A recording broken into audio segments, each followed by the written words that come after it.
Easy চেয়ারটাও আছে নেই সেখানে, অলস দেহ শুধু তোমার। আজানের ধ্বনি আজ শুনি, ভাঙাবে না ভোরে ঘুম জানি, শুধু শুনি না তোমার সেই দরাজ কণ্ঠে ভরা পবিত্র কুরআনের বাণী। বাবা কতদিন দেখি না তোমায়,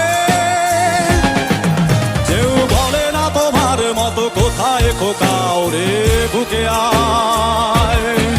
বাবা কত রাত দেখি না তোমায়, কেউ বলে না মালিক কোথায় আমার। ওরে